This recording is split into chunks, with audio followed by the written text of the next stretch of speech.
Well, welcome everyone. I'm Dan Shaw with the Minnesota Board of Water and Soil Resources. I'm the senior ecologist for our agency. It's great to have so many participants out there listening to this call. For the webinar today, we'll have an introduction to the Lawns to Legumes program. We'll go through a lot of the details of the program and then talk about some of the challenges that we're working to solve through the program. We'll have time for questions after that first part, so be thinking about questions as you go along during the first portion of the webinar. Then we'll be talking about creating pollinator habitat, getting into details about things that you can do within your yards to assist pollinators. Then at the end of that session, we'll have more time for questions, and then wrapping up at 1:30. So there's three of us that'll be presenting on this webinar, and Mary did an introduction to us, myself, Rich Harrison, and James Wolfen, and we'll be switching off during different portions of the webinar.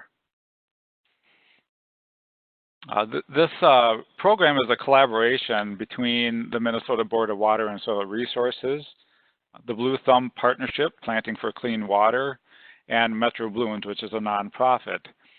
We also have many other collaborators that are assisting with this program and advising the program, including the conservation districts in the state, watershed districts, Minnesota Bee Lab, Xerxes Society, Master Gardener Program, Master Water Stewards, Master Naturalist Program. So there's a lot of different groups that are involved in different ways with this program. So we'll start off with the introduction to Lawns to Legumes.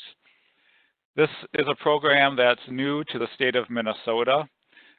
Funding came to the Minnesota Board of Water and Soil Resources in the spring, and we've been developing the program over the summer and essentially developing how this program will work moving ahead. The program has multiple goals. Some of the key ones involve establishing habitat and protecting the federally endangered state bee, the rusty patch bumblebee. This was designated as our state bee in the spring, and it's a species that was pretty common about 10 years ago and is now endangered, and so it's a species that we're focusing on with this program. Another key goal is to assist landowners across Minnesota to help them establish high-quality pollinator habitat. We really want to focus on opportunities across the whole state, because the more habitat we can establish within residential landscapes, the more pollinator species we can protect. And then another key goal is ensuring the long-term success of projects that are installed. And this will involve coaching and technical assistance and just care of these projects over time, and we'll talk more about that. So a little more detail on the rusty patch bumblebee. The species was pretty common about 10 years ago, and there's been significant declines with this species, but it's not alone. There's a lot of other pollinator species and insect species that are in decline. The estimate is about 40% of our insects are declining. This bumblebee, like other bumblebees, nest in the ground, and so they're ground nesters. So they need habitat where they can find nesting habitat. They also need blooming species through the season, and this is something we focus on for lots of pollinators, trying to make sure there's blooming plants in the spring, summer, and fall. Connected high-quality habitat, and one of the main reasons that this bee declined is because of habitat loss. So one of the things we're trying to do is restore this habitat, create connections within our landscapes, and residential habitat can play a really important role with recreating these connections. And then also protection from insecticides and fungicides. Many of the chemicals that are used in residential landscapes can have adverse effects on the rusty patch bumblebee and other pollinators. The Lawns to Legumes program has an individual support component, and this component was set up to provide cost share funding and technical assistance and coaching to landowners across Minnesota. The map that's shown here has some different colors on it. It has a darker green area that shows the U.S. Fish and Wildlife Service's priority areas for the rusty patched bumblebee. It has another lighter green color that are secondary priority areas for this program that have been identified by the Habitat Action Network. So those are some of our priority areas for the state.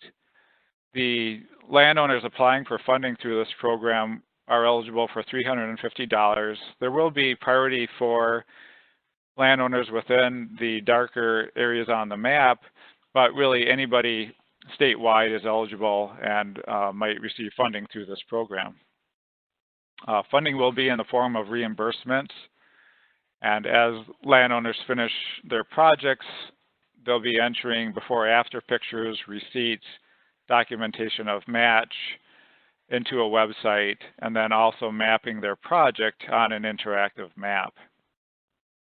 I mentioned the coaching that is part of this program. Anybody receiving funding, we made a decision early on that we want to have some type of funding for them or some type of coaching for them, and that could take the form of workshops, coaching calls, on-site consultations. There's different ways that coaching will happen through this program, but we want to make sure that there is technical assistance available for people that would be receiving funding.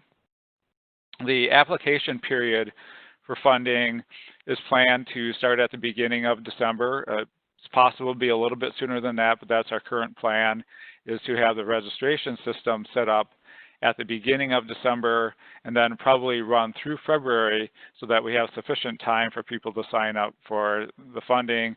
And then there will be some additional rounds in the future.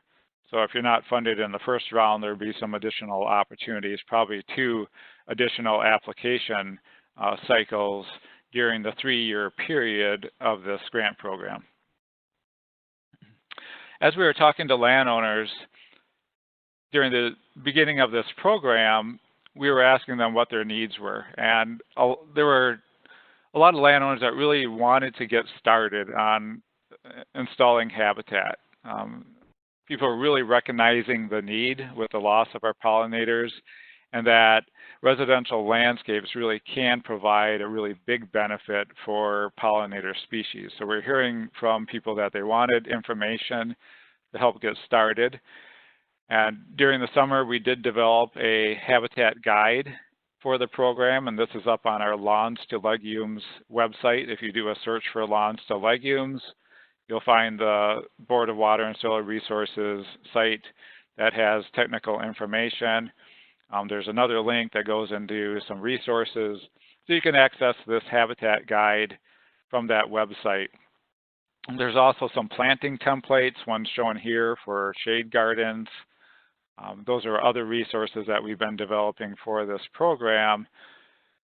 The Blue Thumb Partnership also has technical information, and we have links to that information. An example would be templates for establishing boulevard gardens, and they have some information on establishing pollinator lawns. There's some really good technical information that's currently available through that Lawns to Legumes website. We're quite often asked what species are really beneficial for the rusty patched bumblebee. We have a longer list in the habitat guide, but these are some of the species that we've been promoting and are on the U.S. Fish and Wildlife Service's website as species that provide a lot of benefit for the rusty patched bumblebee. So wild bergamot, it's a species that grows in full sun and can really thrive well in gardens. It's a resilient plant. Virginia bluebells is an early blooming species and shade tolerant. Goldenrods, blazing stars, giant hyssop, columbine, another species that can grow in some shade, and then different asters can provide really high benefit for the species. And you can see that there's some here that come in more in the spring, some are blooming more in the summer, like the blazing star, and some in the fall, like the asters, and also goldenrod. We also get questions about what is a legume, because it's not something that, it's not real common language. And a legume is a plant that fixes nitrogen into the ground, and so it's kind of plays a unique role within plant communities by adding nitrogen into the soil. And there's examples like clovers are legumes, and white clover is used in pollinator lawns, but there's also some native species like purple prairie clover, milk vetch, lead plant that are native legumes. So next we'll transition over to Rich, who will be talking about some of the challenges that we're working to solve through this program. Thanks, Dan. I hope everyone can hear me. Let's talk about some of the challenges that we're facing, and Dan already touched on a lot of these in the first portion of this presentation, it is a wide known fact that there has been an immense amount of habitat loss for flower resources for not just the rusty patch bumblebee, but for all of our pollinators and birds for that matter. You know, a lot of our land has been converted over to agricultural practices and also suburban development and urban development. And as of now, there is arguably 1 to 2% of our native remnant prairie left in the state of Minnesota.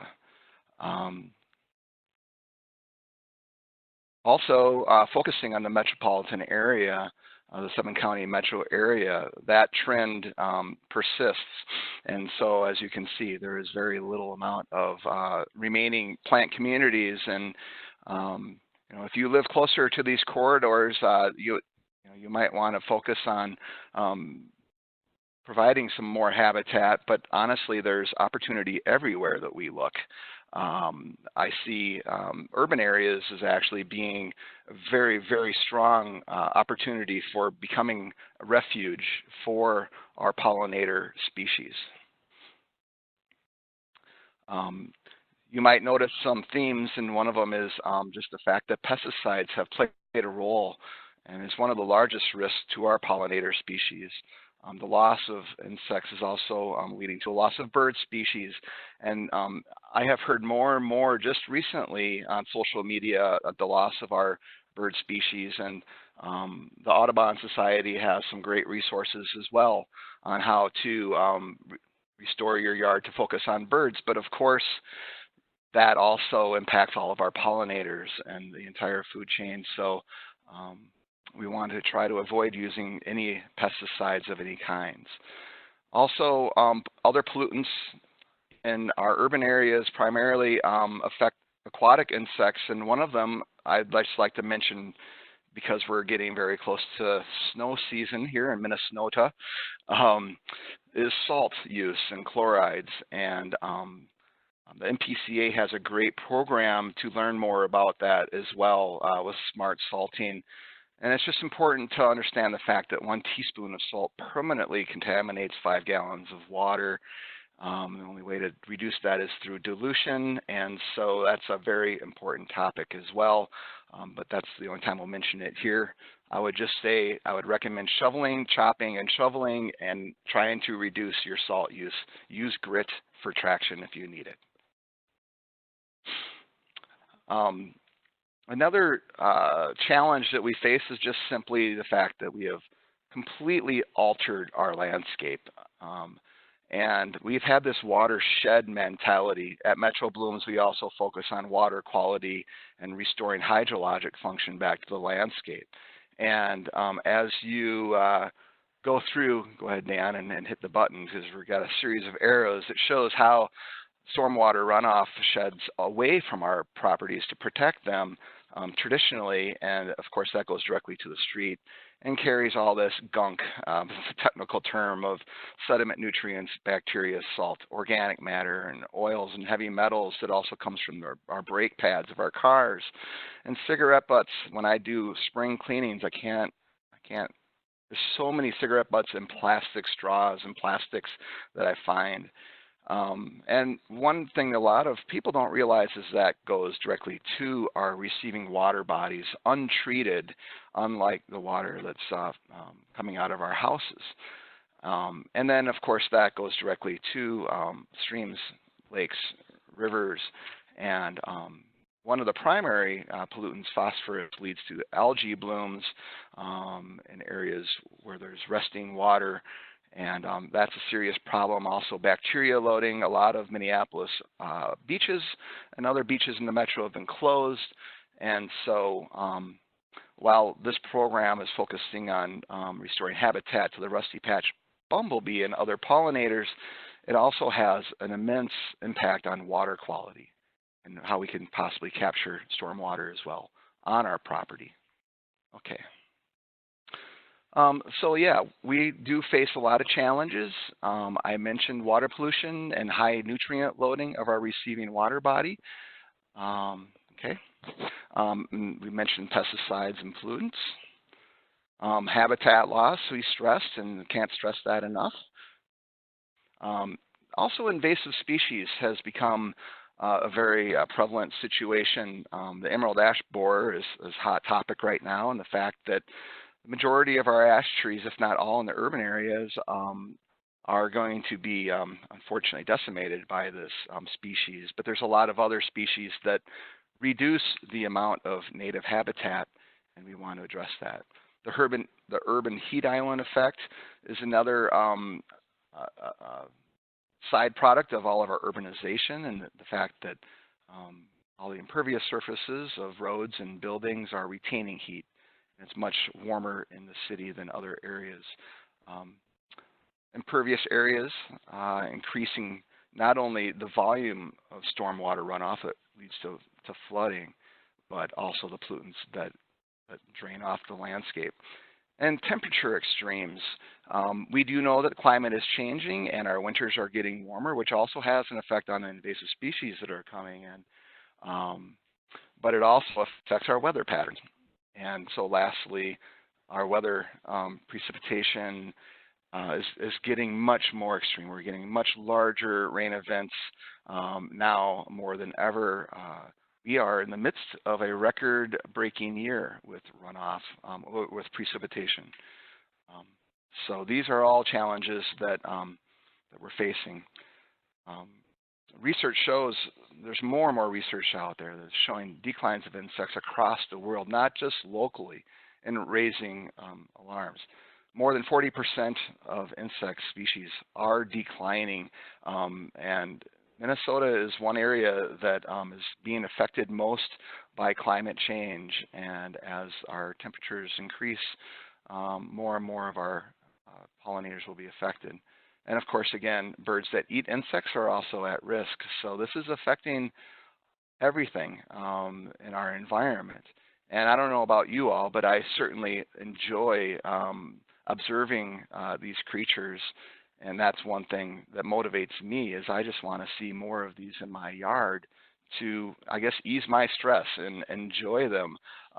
But there's so many other reasons. Simply the fact that the bees are responsible for 1/3 of the food that we eat. And if we lose our pollinators, I'm not going to be able to enjoy my my cherry pie come Thanksgiving.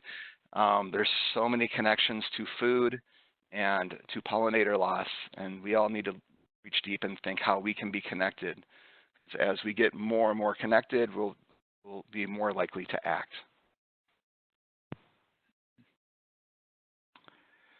So that raises the question of how we should respond. So that was the depressing part of the presentation, that there's a lot of negative things happening. And I know that a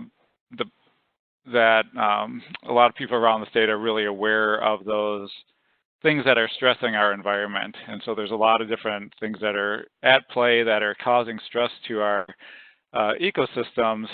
And we see a lot of potential with this program to really build up the resiliency and strength of our ecosystems and provide a lot of benefits to different species. Different agencies and groups do work in natural areas and around the state, but we also see that residential landscapes play a really important role for pollinators. They can be places where there can be higher diversity established than in some other places. Quite often there's more care of these plantings. And then if we have interconnected networks of these plantings are creating corridors. They'll be protected from pesticides. So there's a lot of really positive benefits from restoring this residential habitat. And research is backing this up, that there are these real benefits that occur from these residential projects. And we'll get into more detail about that in the next section of the presentation. But we wanted to spend some time now answering your initial questions about the program, or if you have questions about these challenges that we've been talking about. Thank you, Dan and Rich, for that great part one. So now we're going to take some questions. You can chat in questions live. We also got a lot of questions from people registered in advance. So we're going to start with one of those. The first question is, will this program open up to businesses, schools, and other groups that own or operate properties with lawns that could potentially become pollinator friendly? This is Dan. I can answer that question. So the funding that we're using for this program is specifically for residential properties. And so this initial pilot effort that we're developing is only for residential landscapes. So we don't currently have funding for working on public lands, commercial sites, schools, but that is something that we recognize as a real need, and we will be seeking additional funding in the future as we move ahead with this program to see if we can help address that need. Really, we do want intact communities and intact landscapes. So it's one part to restore these residential landscapes, but if we can start tying things together with public landscapes, school landscapes, there's an even bigger benefit. And definitely with schools, there's a big educational benefit to working on school properties, and so we do see the real need there. So that's something that we'll be focusing on in the future. Thanks, Dan. The next question we have is, and I can answer this one, how do we know for certain where we fall on the map? Do we submit a zip code? We do have an interactive map of the priority zones where you can type in a zip code, a county, or even your own address and see where you fall in the priorities. That's also on the website, and I will double check and make sure we have the most interactive and recent link of that available to all of you. Another question, will it be challenging to prevent lawns to legumes plantings from invading neighbors' turf lawns? Good relations with neighbors will be important to the success of this program. And we're going to hear from James. Hey there, I can field that question. So when you install plantings, there are options that you can use to limit the infiltration of your plants that you're putting into your yard. We recommend using some sort of hard barrier. So Rich will talk this a little bit further on, but having some sort of hard edge, whether that be concrete, whether that be brick, or some sort of bed of rocks, what that can do is it can reduce the risk of the root system of your plants from spreading from your yard to a neighboring yard. So those are just a few measures that you can keep in mind to keep those plants in your yard and to refrain from spreading to neighboring yards. And I'll add in with this question as well that when we're doing these native plantings, there's a few different project types that we're promoting, and we'll talk about that later. One of the key ones is smaller pocket plantings with native plants, generally using mulch around those or with the planting to suppress weeds. So there'll be ways to keep any weeds from establishing and growing and spreading within these. Generally, the native plants that we're using aren't aggressive and don't spread into neighbors' lawns, so we don't see that issue happening with these plantings either. So really, it hasn't been a big concern. In some cases, pollinator lawns where we're using clovers, I don't really see that being a problem either, that those spread into neighboring landscapes. Our next question is, will there be a problem with various city regulations regarding keeping lawns to a certain height, designed to prevent neglected weed-filled lawns? I can answer that one as well because I've been working with different cities and the League of Minnesota Cities also on this topic. One thing we've been seeing is that many cities are adapting their ordinances to allow for pollinator plantings. That seems to be a real trend within the state.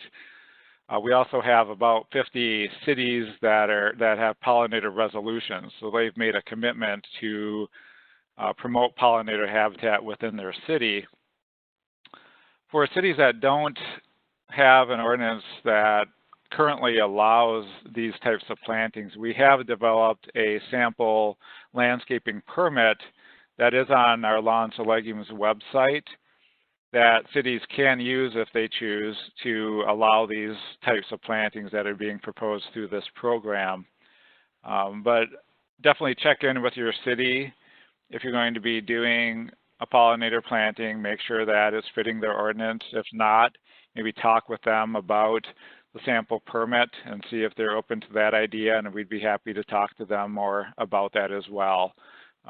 But we do see a real trend within the state that that cities seem open to allowing these types of landscapes, partly because it's becoming very common and a lot of landowners are asking to be able to install these types of landscapes. Thanks, Dan. Our next question is, can a previously installed project be eligible for reimbursement? And I can answer that one. The short answer is no. The goal of Lawns to Legumes is to create new pollinator habitat. One thing that's worth mentioning, though, is that expanding a previous project may be eligible for reimbursement through the application process. If you want to add a new aspect to your yard and you already have some native plantings, that could work. But in terms of being reimbursed for something that's already in the ground, we're steering clear of that because this initiative is really focused on creating new and more habitat.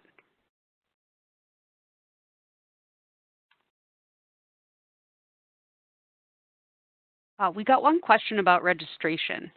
Is the registration open from December through February? Is there a deadline date for the first round? Yeah, that's a good question. We don't have that set yet, exactly what the ending date will be for that registration system. One thing I'll be noting is that there is a link on the Lawns to Legumes website where you can sign up by putting in your email address, and that allows you to get updates about the program. So as we have more information about the sign up for the individual support, we'll be sending out updates through that link, and that will have information about the starting date and ending date for that application period. That'll be our next update that we send out. We'll have more detail about that system. I think we have time for maybe 2 more questions, and then we will go into the second part of the webinar. The next question is, how will I know that my yard is having a positive impact on pollinators? How long does it take to see results after planting? Hello, this is James again.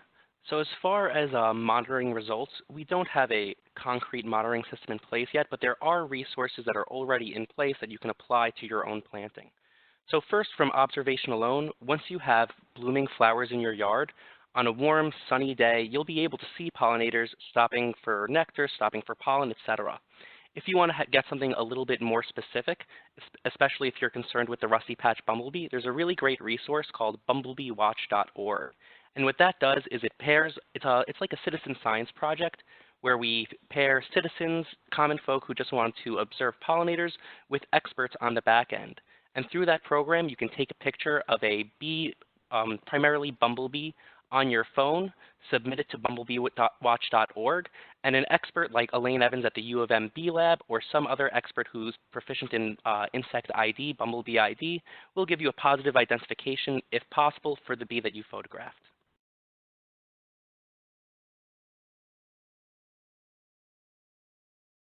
Are there demonstration landscapes or established lawns and yards we could see in person? Yeah, this is Rich, and I can speak to that a little bit. You know, Metro Blooms has been involved in installing rain gardens throughout the Metro for quite a long time. And there are many examples, and I would encourage you probably first to contact your watershed district. I know the ones primarily that we work in, and Mississippi Watershed Management Organization has a great list of projects that have been installed through their grants. Now, I know some of these are much larger projects than residential, but I think going first to the watershed district to ask them, or you can contact us. I know that's something that we want to include in our website as we redevelop it, as having links to properties that have those resources so you can see them. Thanks, Rich. So we are now going to thank you all for your questions. It's really helpful to hear these from all of you. We're going to now move into the second portion of this webinar. We'll have more time at the end for additional questions. This next section is going to dive deeper into the plantings themselves, what your options are, and how this work is done. Yes, so we spent much of the first portion of this presentation talking about general conservation challenges, but it's important that we relate those back to bees. So we want to quickly overview some general pollinator needs. So we discussed protection from pesticides, and in particular, we're talking about insecticides. An example of that would be the neonicotinoid class of insecticides, and it's important to understand that these can have both lethal and sublethal effects. So even if a pesticide like a neonic is sprayed at a concentration that's below the point where it will kill a bee, it can still harm a bee. This can result in a bee struggling to find forage, struggling to make its way back to its nesting site. So it's important to restrict your use of pesticides when possible, and if you really must use a pesticide, try and follow the best protocols to avoid harming bees. Clean water sources are of extreme importance to bees, especially on hot and dry days. So bees will find water both in the form of just a standing body of water or when utilizing nectar. On those hot, dry days, it is very common to see bees out foraging for just water, not even on flower. We mentioned having flower resources throughout the season, and it is extremely important to stagger out the flowers that you put in an individual planting. It's important to remember that bees aren't active only in June and July when the most flowers can be observed, but all throughout the warm growing season. So once you see those first flowers blooming in April, maybe the beginning of May in a late year, you will likely see bees on those flowers. I know when I visit a maple tree, when it first starts to bloom right after the snow melt, I can see pollinators using those flowers frequently. So we really want to emphasize the importance of having forage available from snow melt all the way through this time of year, late October, early November, when there are some bees still active waiting to go into their dormant period, lay eggs that will overwinter, etc. And of course, it's important to have ample nesting sites available for your bees. So Dan mentioned before that the rusty patch bumblebee is a ground nester. More specifically, it often uses abandoned rodent nests or just cleaned out free piles of dirt. So while we are installing pollinator habitat, or pollinator forage rather, it is important to have some cleared areas, some bare dirt areas available. That way there's nesting sites for these pollinators as well. A mix of nesting sites and forage is a great way to support your bees. And what we'll spend a lot of time talking about today is how these individual residences, how these individual lands that we're creating for pollinators can create a network of habitat and protected refuge areas through connectedness. So this here shows an example of how individual properties can help form a greater, more connected network of pollinator habitat and forage. So in that amber region shaded on the right side and bottom of your screen, we have an example of a large continuous section of high quality pollinator habitat. And this is habitat that will likely have a high quantity of bees already in it, but there's the potential for more bees to travel to and from it. We want to increase bees' access to this high quality patch of habitat. And by installing rain gardens, pocket plantings, some sort of residential habitat and forage for pollinators, we can increase that connectedness throughout our areas. So each of those small rectangles highlighted in amber, some of which have arrows pointing to them, represent those individual properties where we are augmenting their benefit to pollinators.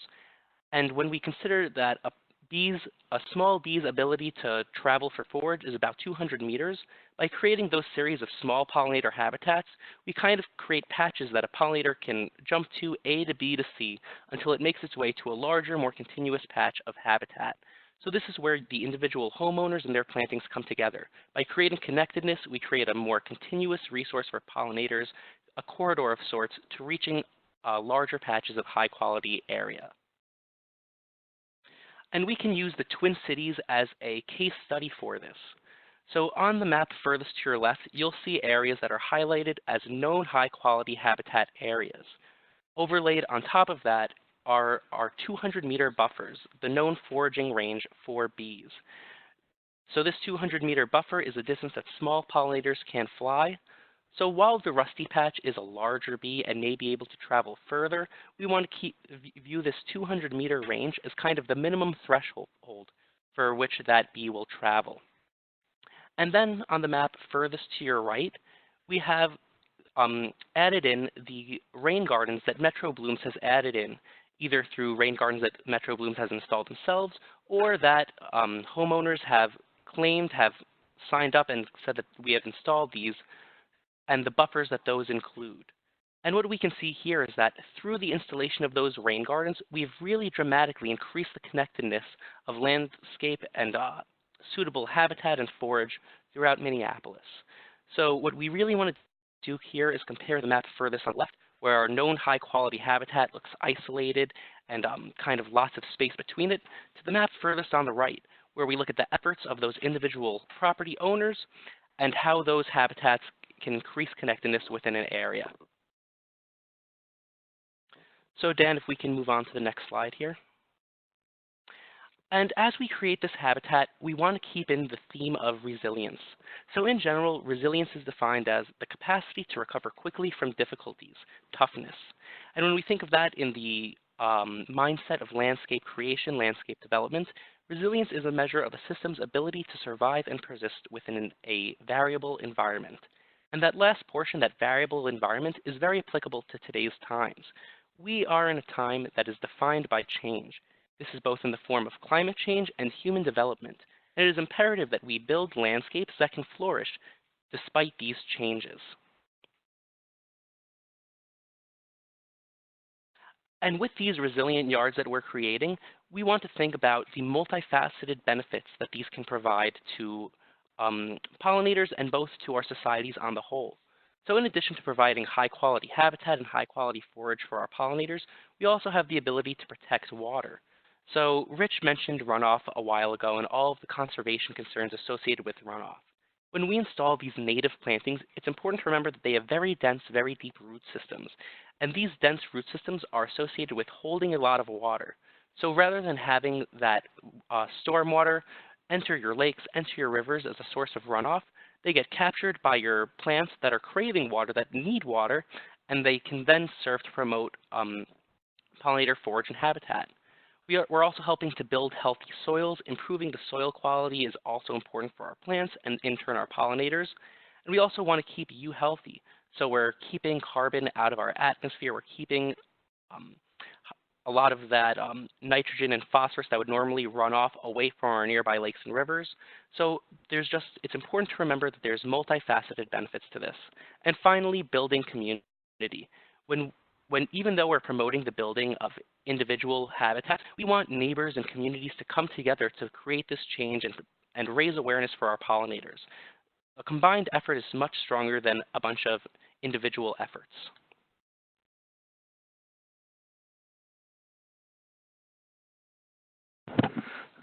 Okay, this is Rich again, and I am going to be addressing some site assessment issues that you should be considering when thinking about where is the best place on your property to locate practice that we're going to be talking about that will be eligible for this program. This is a typical example of an urban yard, and you know, we know that there's a lot of different sizes and types of properties out there, and so just kind of think about some of these issues as I go through them on your property. So the first thing that you're going to want to do is thinking about how you actively use your yard or your property. What is the functional use of that landscape? You know, where are there areas of play? Do you have a detached garage or a workshop or garden shed? Do you have a vegetable garden area that you access, paths that you might walk to access those features or other features in your landscape, the front yard, the side yard, the backyard.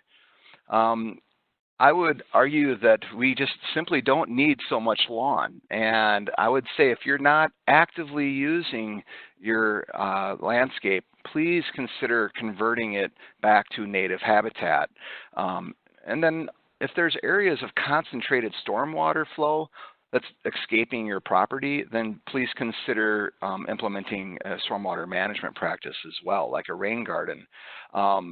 So that does lead us to another aspect to think about. Where is water draining?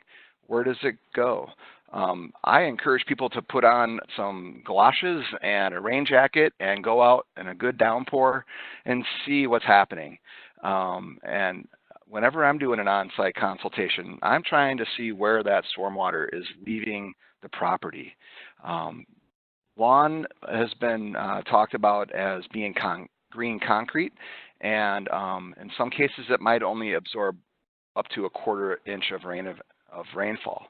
And so you'd be surprised how much runoff is coming from your property directly into a receiving water body through storm sewers or ditches. So another thing to consider is existing trees and plants in your landscape. One very simple way of utilizing this program is just to expand an existing landscape bed that you already have. And think, again, how you use that yard, and if you don't need it, then expand that bed with better plants that benefit the rusty patch bumblebee and other pollinators. The last thing to consider is, of course, sun and shade, and that impacts, of course, how we use our landscape, but also what species of plants that we would want to use in those areas as we convert our landscapes to native habitat. One thing I would say is that you know, don't be discouraged and don't be afraid to start small, especially if you're new to this. If you're new to planting for native plants and pollinators. Over time, hopefully you will slowly convert at least the perimeter fringes of your yard and more for habitat. This is an example of a project that Metro Blooms did for a residence, and this is a larger project that actually reduces the amount of impervious surface, an old drive pad and a sidewalk. And they added a new sidewalk that was sloped and pitched to the yard or to native plantings. In this diagram, you'll also see some rain gardens that are treating stormwater that's concentrated from the rooftop. And a word about rain gardens, all they are just modified perennial beds. And they're typically only 6 inches deep. And so when you're using native plants that typically are 2 to 3, even 5 feet, like Joe Pieweed, you would not even realize that they are rain gardens. And incorporating those into much larger pollinator habitat. Also thinking about, again, how you walk through your landscape to enjoy it, but also those paths can be used to maintain your landscape. I love it when people want to convert their yard into a little mini arboretum. That's one of the most exciting things, but this does take time. So as I transition to a planting plan on this site, again, you will see that it's more of a continuous patch of pollinator habitat. And hopefully as more and more residents add these, then we will develop the corridors that James spoke about. So why do we want to use native plants? And what are native plants? So, native plants have lived here for thousands and thousands of years. And the species of birds, bees, bumblebees, and insects, and others have co-evolved with these plants. And while our climate is changing and we are getting more rainfall and our winters and summers are getting warmer, they're still the best tool that we have to provide resources and to protect our pollinators. They provide food, they provide habitat and shelter, and of course, they're very beautiful. And as we've mentioned before, we want to choose plants that bloom in the spring, the summer, and the fall, not just for our benefit, but also for the benefit of our winged friends that will be visiting our yards. Oh, going the wrong way. Okay.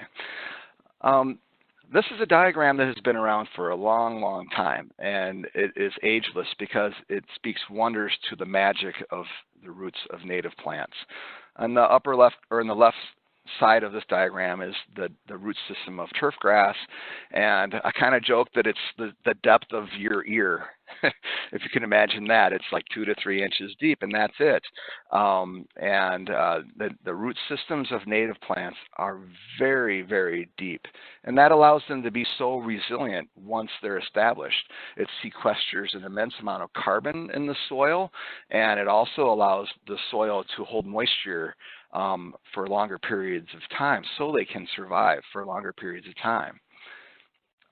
Also, as root systems die off, which about 1/3 does annually in times, it creates root channels, and the infiltration on these types of landscapes increases and gets more efficient over time. And of course, the biological activity that is occurring within the rhizosphere is amazing, and we're learning more and more and more about that. I learned in a soils class that 1 teaspoon of soil, of healthy soil, holds more microorganisms than there are people on the planet. It's astounding to think about, and very exciting. In many cases, the nature of our soils in urban and suburban areas, they're very compacted soils. And so if they've had Kentucky bluegrass lawns growing in them for a long period of time, they're not going to uncompact. Well, these roots of the new native plants will literally re-engineer the soil and uncompact that soil. We also do recommend one technique of uncompacting soil down at least to the depth of the shovel and mixing in a little bit of compost to provide nutrients to get those new plants established as quickly as possible. Restoring and growing healthy soils is so important. One of the most important facts to think about is keeping that soil covered. In new landscapes, keeping it covered with mulch, and also thinking about living mulch, which could be clovers or other plants that are ground cover plants. Having bare soil is not a good situation. The raindrop is very, very powerful, and it compacts that soil, and it causes erosion, and the sediment that is running off has phosphorus and other pollutants in it. I would say a caveat to this, though, is leaving some small bare patches for the rusty patch and other ground-dwelling bees, and James will talk about that a little bit more later. Minimizing disturbance. Once you've established a new pollinator planting, not to dig it up again, not to till it, and not to disturb it. Even fertilizers that we add to our landscapes is considered a disturbance. I've learned that some of the synthetic fertilizers added actually creates even a harder, dense pan, and more runoff occurs in those situations. So that is also considered a disturbance. And then just simply increasing plant diversity and canopy layers, thinking about, a natural native setting of the overstory, the understory of the forest, the shrub layers, the ground covers. And of course, that diversity of canopy layer is reflected underground as well. So there's a diversity of root layers. And then again, adding compost is one of the best things that you can do to add nutrients for plant establishment, and also to help your soil retain moisture so that those plants can be resilient. 4 main project types promoted with Lawns to Legumes. I think Dan mentioned it earlier, and we're going to go into much more detail now. Native planting or pocket plantings, pollinators, beneficial trees and shrubs, pollinator lawns, and pollinator meadows. And the first category actually has 3 subcategories. Let's just get right into it. The native plant pocking, or native plant pocket plantings. Again, I would argue that there's room in any yard for this. A 10 by 10 area is enough to offer that pollinator habitat. There are many examples of how to do this. Sheet mulching is one idea, over the turf and plants over time, killing that out and planting into that. Digging out invasive weeds like quackgrass, creeping bellflower, and tree seedlings. Just removing that turf and composting that is another way to do that. When you're choosing plants, first consider the site that you'll be planting into. There's a saying, there's a right plant for the right place. And I can find any plant that will grow almost anywhere. Of course, again, I mentioned earlier, is understanding how much sunlight there is. What is the soil moisture of the site, and those characteristics consistent throughout the site? Are they consistent? Many times there's small microclimates in your landscape, and as we convert our yards, and if we do add rain gardens, I like to think of microtopography as a good way of working on your yard. Rain gardens create more moist conditions, and then the drier conditions on the side slopes and the upland areas. But then if you even have berming, there will even be more dry areas. And this sets up a nice framework for more and more biodiversity in your yard. So, the other thing to consider is how tall the plants will get. And if you're not design-minded, I would encourage you to talk to a designer about this. What is your focal point? I always think about this as taking a family picture: short people in front, tall people in back. And you want to understand that, not putting cup plants next to your picture window, because you will not be able to see out of it if that's the case. So understanding how tall these plants will get. And there's more and more plant finder tools out there. Of course, Blue Thumb has a great plant finder tool that helps you understand how high these plants get in their moisture levels that they can tolerate, and their sun and shade. And then lastly, of course, finding plants that bloom throughout the growing season. Design objectives, using a diverse mixture of grasses, flowers, and shrubs. And also plant massing is a good idea. I like to encourage people to buy a whole flat of a species and implement those into your yard. For one, sometimes it's easier to maintain those areas when you've got other species that are the same grouping. And also, a lot of bees, we're learning more and more that when they forage with the same plant. So it makes it easy for them also. And it's easy on the eyes. When designing native landscapes, using good, clean edges is desired. It makes the appearance of those landscapes more accepting.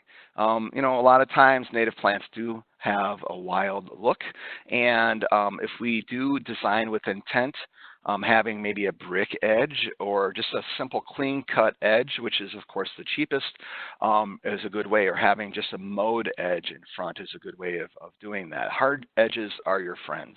And then if you're along the sidewalk, that's a good way to do it too, with walls if necessary. Of course, these projects get much more expensive, but that's a good way to go if you've got more time and more money to work with.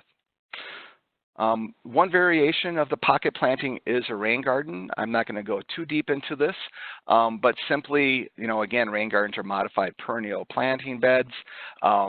They capture concentrated storm water. They're designed to mitigate impervious surfaces and try to mimic the original hydrology that was once on the landscape, of course, without damaging your property. So you want to make sure these are at least 10 feet away from your house if you have a basement, or further if you have heavier soil. So if you're considering this, talk to a designer to get that information.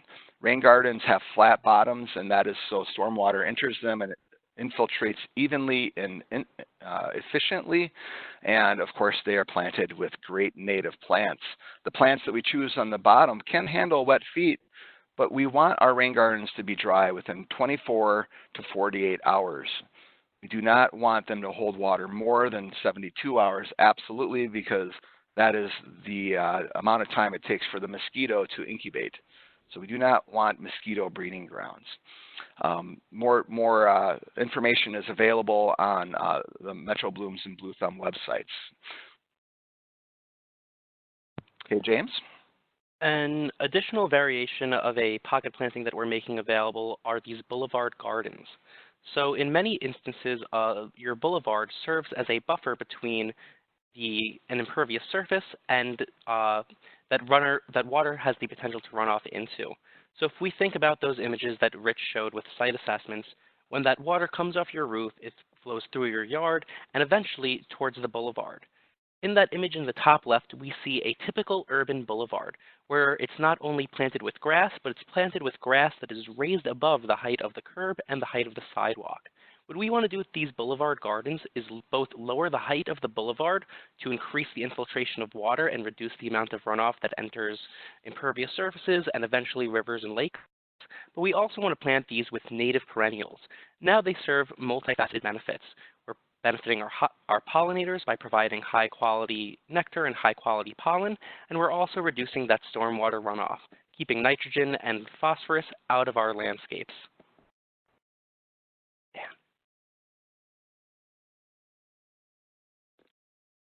And the third and final native planting option that, well, not final, there are many options, but out of the recommended choices from Bowser, is one of these lakeshore plantings. So I've been talking a lot about runoff, and that's because it's extremely important. And in many instances, these lakeshore plantings can be that final barrier between stormwater erosion, stormwater runoff, and a nearby lake, river, etc. So what we want to do here is encourage planting native landscapes with plants that have very dense root systems. Here, rather than having that stormwater run off into a sewer system where it could be filtered and it takes more time for it to reach a lake and a river, it takes that nitrogen and phosphorus more time to get to that nearby body of water. With a lakeshore planting, when we're nearby a lake, a lot of those nutrients are going to enter the lake or river directly.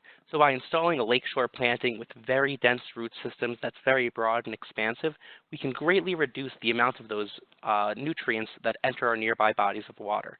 And of course, anytime we're installing those native plant beds, we're greatly benefiting our pollinators by providing high quality forage.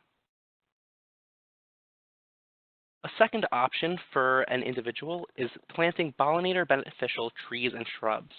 So all of the trees and shrubs included here are known as quote-unquote pollinator powerhouses. You'll see that in your Bowser online resources. And one thing that I would like to highlight about these trees and shrubs is that in many instances, trees are the first flowering species in the beginning of the season. One specific example of that would be maple trees. So maple trees, you will see them blooming in May, and while not on this list, they do promote a great variety and diversity of pollinators. Similar to a maple tree that blooms early, an apple tree is another example of an early season bloomer that can promote pollinator diversity and provide high quality forage. And with trees and shrubs having a mix of the two, we can kind of create a mixture of plant heights. So plants that can survive and bloom and grow at different plant heights for your pollinators. Bowser has a great variety of resources available online as to how to specifically plant these trees and shrubs to ensure success. An additional planting option would be a pollinator lawn. So one question that I see frequently is, we don't want to turn over our landscapes directly to the bees. We want to support a landscape where both bees and humans can share the landscape, so to say. And what these pollinator lawns function as is kind of like the middle ground between an ideal landscape for a human, where many humans really enjoy that traditional aesthetic of a grass lawn, or want to have the opportunity to conduct activities, play sports, have a picnic on their lawn, but they also want to have the best needs of their pollinators in mind. And here what we do is we select a grass species, ideally fine fescue, that is known to grow with flowers. So flowers can grow in conjunction with that fine fescue grass. And we have a nice matrix where you can still have that traditional aesthetic, you can still play ball or enjoy activities on your lawn, but you can also support bees. And a little bit on installation. So these lawns are a little bit sensitive to installation. You do want to be careful about when you install them and how you install them. So I'll quickly breeze over how to install a pollinator lawn. The first step is to mow your lawn as short as possible. The reason for this is to increase your seed to soil contact. When you mow that lawn short, less of the seed that you eventually drop into your lawn is likely to make contact with the soil bed. And when you rake away those grass clippings, you're exposing a lot of bare soil. So now, rather than planting into turf grass and planting into soil clippings, you have seed that's making direct contact with the soil bed. After this, you want to keep your seed moist until sprouting. And then what's really great is you can cut back on both watering and fertilization. So a lot of the work from the University of Minnesota Turfgrass Science Lab has found that fine fescue turf in particular is very eco-friendly. It's very what we call low input. So once you have this grass established and present in your lawn, you can almost entirely stop watering except for lawn periods of drought, and really cut back your fertilizing as well. As for maintenance, since we want to encourage blooms in these lawns, we ask that homeowners and those maintaining these properties don't mow below 3 inches. Many of these flowers that we're encouraging in these pollinator lawns bloom at 2.5 to 3 inches of height. So keeping the level of your mower above that range can greatly increase the number of blooms that you see in a pollinator lawn. A pollinator meadow is a forest planting option that would be available to homeowners. And how a pollinator meadow functions is it's just a large network of native plants. Think of it as kind of a connected series of those native pocket plantings that we discussed before. And we can do these installations either bite by bite, as we say, as multiple pocket plantings side by side. This can be a very economically efficient way to do this, where if you don't have the resources to install a pollinator planting or a pollinator meadow all at once, or maybe you don't have the time, as installing a very large pollinator meadow can be a lot of effort, doing it bite by bite, season by season can be a very economically efficient and also less exhaustive way to install a high amount, a great quantity of pollinator habitat. There are a few different methods to do this, one of which is solarization. With solarization, what you do is you lay down a clear sheet of plastic throughout the target area and let it collect heat throughout the growing season. As it collects heat, the vegetation underneath will die out, and at the end of that phase, once all of that vegetation has been eradicated, you can plant the native plants as you see fit. Sheet mulching is another effective way to do so, and when you install these plantings, it's useful to utilize a mix of seedlings, plugs, and larger plants. While seeding can be more cost-effective, it also takes the most time, so having some plugs and larger plants installed, more mature plants, will help you see faster results. All right. Now that we have all these options on our, we can implement in our yards and landscapes, we definitely need to talk about maintenance. One thing I would mention before I get into that is, in the plant selection process, I strongly urge you to understand the size of your plants and how large they'll get in maturity, especially the trees and shrubs. because you don't want to be digging out that tree or the shrub that's too close to your house or your sidewalk. And so, planning ahead and working with that, nurseries all list the size of the plants, and so pay attention to that. So plant establishment is so important to think about. It takes about 2 to 3 years for some of these plants to fully get established where they won't need to be watered. And so we do recommend watering them at least 1 inch per week if it's not coming from the sky. This year has been lovely in the sense that we haven't had to irrigate our plants because we've had plenty of water. But one way to do that is just to put like a tuna can or any container that has straight side walls, or of course a rain gauge, and then set out your sprinkler or hand water in that general area and measure how long it takes to fill up maybe a ½ inch, and then do that twice a week. This is very important, again, to get those roots to grow down deep into the soil. It's better to water deep and long to get that water soaking down, as opposed to doing it more frequently. The other thing to just pay attention is any undesirable plants that are growing in your landscapes. One nice way to go with starting small is you'll know what plants you've put in and which ones don't belong there, and that is the definition of a weed. Oftentimes it might be a thistle, or it might be a seedling of a tree, and the bottom pictures just illustrate what it looks like as a seedling, which is much easier to pull than after it's been growing for a year to a year and a half. And of course the one on the right has been there for quite some time. You're going to need a machine to get that one out. You want to keep your plantings clear of debris. Of course, sometimes garbage collects in these areas, and keeping that clear is important, of course. And then just replacing mulch and plants as needed. Plant material that we often use affordably is like 4-inch smaller plant material. And a lot of times about 10% of them might not make it through the year. So if you've got a plant that didn't make it, make sure you replace it, and then provide mulch where there's bare soil. Of course, again, if you're trying to provide habitat for the rusty patch bumblebee or other ground nesting, you might want to have some areas of bare soil.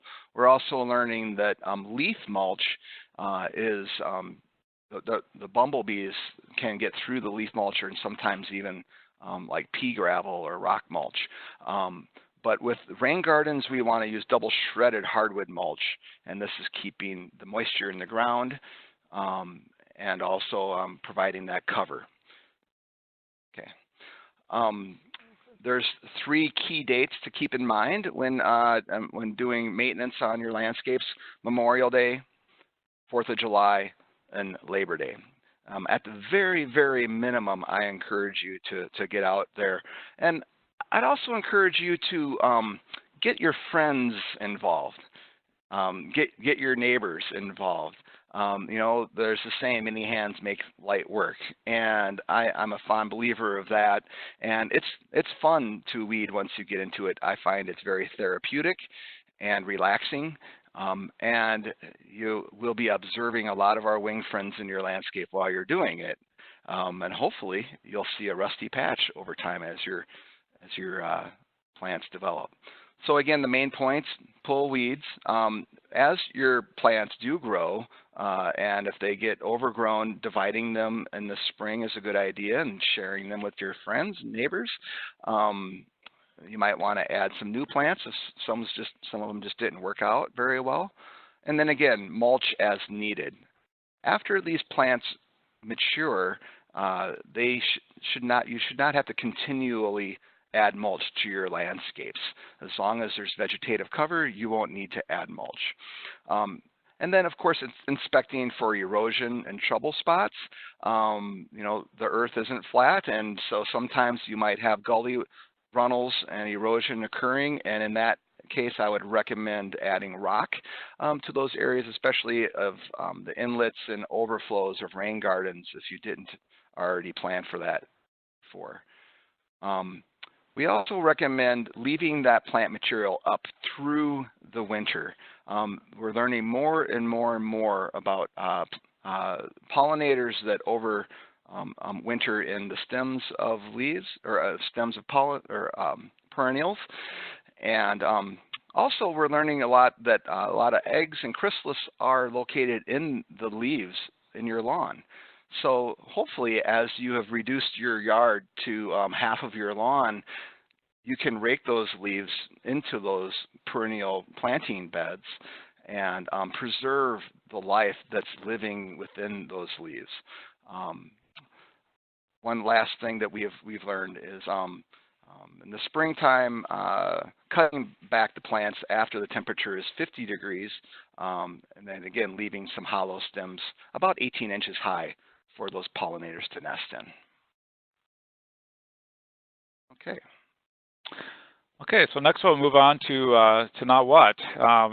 So we've covered a lot of information about planting, pollinator habitat, and maintenance.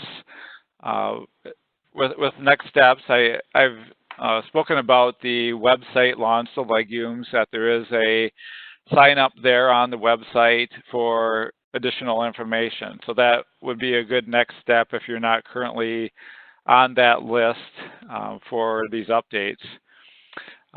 Applying for individual support if you're interested would be another next step, and we will be providing an update about that coming out in coming weeks.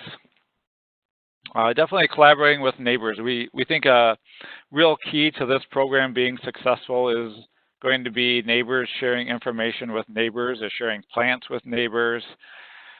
For this to be successful, it's going to take a really large collaboration of conservation groups and landowners all working together to really change how we're approaching our landscapes.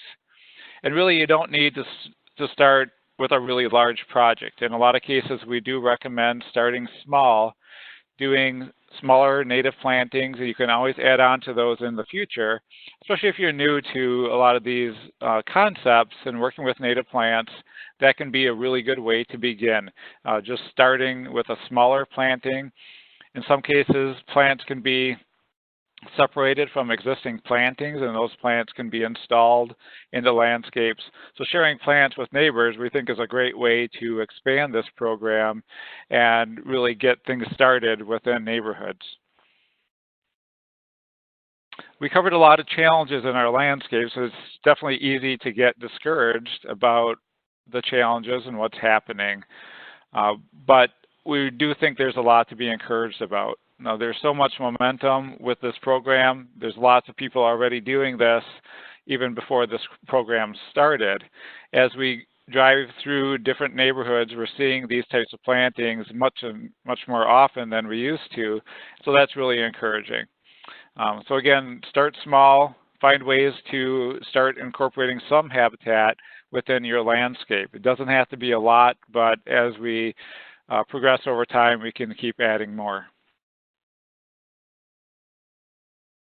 So I would like to add, one of the questions in the first round was, where can I find examples of this? And of course, there's so many other places.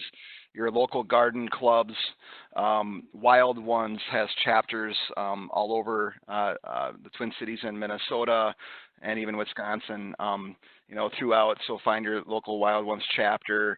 The Master Water Stewards program has been around now for, I think, 4 years plus, from the Freshwater Society, and Master Water Stewards are all educated on water quality and habitat, and so they are also great resources. Of course, your local Soil Water Conservation District and County Environmental Services. And I would also add that this program is also designed to assist you financially and with technical expertise, but I would encourage others to learn about what other grants there are available from other watershed districts and those resources, and then you could use this also to supplement, some of the costs of your plants. So it all depends on how big you want to go right away. And as Dan mentioned, starting small, a little 10 by 10 patch is great. Some folks might want to take on a really big project, and there are other resources out there, is all I'm saying, and utilizing those as we move forward. This is a very exciting time. Thank you. Well, thank you again to our 3 hosts. Your expertise is so valuable, and it's great to get your perspective on this type of habitat project. We're going to have a couple minutes. We've got about 10 minutes left for some questions. We can't get to everyone's questions, but we are keeping track of what you're asking. We'll use that as input as we shape this program and our future outreach. So let's dive into some questions here. What can I do this fall to help prepare my yard for a transition in the spring? I would say take a break and let it be. We have these social norms that have been handed down to us generation after generation to keep a tidy yard and to rake up our leaves and bag them and compost them, or even mulch them up with lawnmowers. And I would encourage you to if you do want to have that green lawn, and rake them up into your other landscape beds or to an area of the yard that might not, be as visually impacting, and take it easy. That's my best advice. Yeah, I think that's good advice. And if you are thinking of converting some lawn area to a pollinator lawn or a prairie planting or native planting, a lot of that can really happen in the spring, and start using like cardboard or different methods to suppress that lawn. Now it necessarily isn't the best time to do it, but it can be a good time actually to do some pollinator lawn planting. And James, you want to talk about that? Yeah, I can speak to that a little bit. So in terms of site preparation, that is likely something you would want to think about earlier in the year. But for these pollinator lawns, the best time for installation is actually in that early to mid-fall. And the reason for that is soil temperatures. So with these pollinator lawns, we want to install them as what's called a dormant seeding, where the seed lies dormant throughout the fall and winter. And then once that snowmelt occurs in early spring, it is able to start collecting degree days and start growing early in the season. But as for maintenance, not too much maintenance and site preparation going on right now. Maybe this is a really good time to educate yourself, attend workshops, read the great resources that Bowser has, and if you already happen to have a site that could be ready for a pollinator lawn, you can check the local soil temperatures. If you do a quick Google search of soil temperature, they'll prompt you for your zip code, one of those first few links. And what you'll be looking for is a soil temperature between 35 and 45 degrees. That's the ideal temperature range for a dormant seeding of a pollinator lawn. So there is some work that can be done here, but for the most part, you would want to wait before amending your yard. One other thing I'll add is that we do seed native flowers in the fall quite often for pollinators, because many of the native flowers need a winter to break their dormancy. So if you did have a larger area that you're planning to seed, fall can be a good time to do that seeding. And lastly, I would add one more thing. Of course, I said take it easy, but if you want to break a sweat and dig a hole in your backyard, we're a good place for a shade tree. Fall is oftentimes a good time to plant woody plant material. We're already the 24th of October, and who knows when the ground's going to freeze up hard, but you might get a deal on a decent shade tree or shrub from your local nursery, and this might still be a good time to do it, but I don't think it would be eligible for this program, unfortunately, because the grants or the applications are due after the ground's going to be frozen. But that's a very good question. Another question we have is, We've had a couple questions actually on interacting with bees and how to peacefully coexist. Wanting to share property with the bees but not turning it over completely. What suggestions do you have for living in peace together? Are there certain colors to wear, times of day to avoid? Should folks avoid flowered areas? That kind of thing. Yeah, I'm happy to field this one from a number of different angles. So first, I encourage you to observe the pollinators in your lawn and kind of understand their behavior. Bees will react to your fear, but for the most part, they just want to get that nectar, they want to get that pollen from the flower. So as long as you remain calm, let the bee get its nectar, let the bee get its pollen, the last thing it wants to do is interact with you and sting you and expend energy in that manner. A bee is much happy to expend its energy getting food. I can speak a little bit also to these pollinator lawns. So when you're walking through these lawns, I mentioned that you still maintain recreation, and some individuals might be thinking, if I'm having recreation where there's flowers and bees foraging, that might be an increased risk of getting stung. So through my own work, I've spent north of 70 hours in these pollinator lawns, and I was only stung twice, so it is a very low risk. What I would recommend to the homeowner or to the child that wants to play in their yard when there's bees around is make sure that you wear closed-toed shoes. Bees are going to sting you out of fear, not so much out of anger because they're mean. So if you step on that bee, it will react accordingly. So making sure that you have a closed-toed shoe is a good way to prevent from getting stung. As for the colors you wear, there's some old wives' tales about avoiding dark-colored clothing because bees associate it with bears, but I can't really speak to the scientific validity of those claims. One other thing I'll add is I think the location of the pollinator habitat can be important within your landscape, that if you have a really high use area, that may not be where you want to focus most of your pollinator plantings. So if you have a lower use area, that may be a better fit. Thank you. We've got time for about 2 more questions here. Our next question is, should we keep creeping Charlie and dandelions, or should that be eliminated? So I'm going to answer these 2 separately since they're 2 separate species warranting 2 different responses.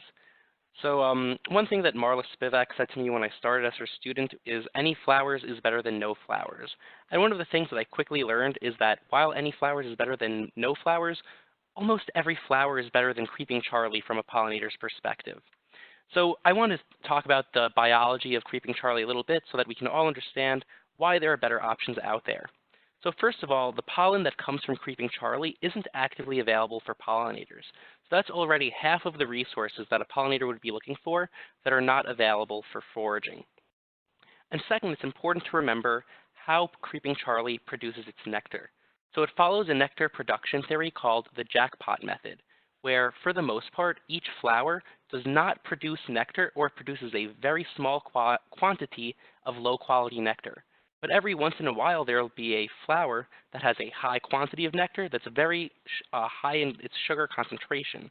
So a bee will go to that particular flower, visit it, think that it's a high quality resource, when in reality, on average, a bee only gets a very, very slight net energy benefit from visiting creeping Charlie. If we compare that to other flowers like a purple prairie clover or some Asclepias, some milkweeds, where the nectar production and pollen production is more consistent, these resources are far better for your pollinators. Dandelion, on the other hand, while the pollen, it's only so-so in its quality, but it is actively available for pollinators, but its nectar is much more consistent in both its quantity and quality for pollinators. So I would say when you're looking at these quote-unquote weeds, I can just call them flowers, and whether or not it's a weed or a flower is all personal opinion. Kind of take a step-by-step approach, and if you can provide a better alternative, try and do so. All right, and then our final question for today is, where can I buy pollinator-friendly plants?